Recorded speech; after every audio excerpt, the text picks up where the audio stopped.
قلت اليوم بسوي اليوم سويت خفيف، مكوناتها بسيطة. عندي هني الكيك، وعندي هني الآيس كريم، وعندي هني نوتيلا، وعندي الغشطة، وعندي الكاكاو. هذول مكونات السويت، شي بسيط مكوناته، وراح يطلع إن شاء الله لذيذ وحلو. خلينا نشوف شلون حط المكونات وشلون تحضيره. عندي الكيكة، أول شي أقطعها على أجزاء، هذا أول شي، كذي أقطعها على الأجزاء كذي. بعد ما قطعتها أصفهم الحين. بعد ما صفيتها بهذه الطريقة، الحين شو أسوي؟ أصف الآيس كريم كذي.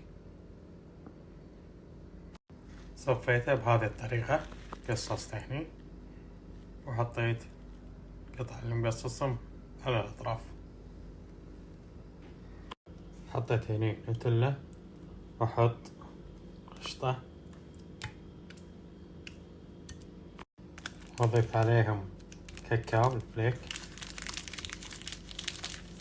راح يعطي طعم حلو ولذة حلوة. حطيت 2 الفليك وخلطهم الحين مع بعض، وأدخلها الميكروويف شوي.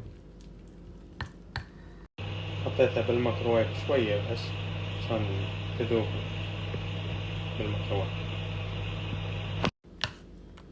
طلعتها من الميكروويف، شوف شلون ذاب وياي. الحين أحطها كذي بهذه الطريقة، كذي صارت جاهزة. الحين أزينها بالفليك والكاكاو. تاخذون كذي فليك بيدكم كذي تسوي. وهذا السويت كذي جاهز، وأحطه الحين بالفريزر وأخليه يبرد على راحته. خلي 2 ساعة كذي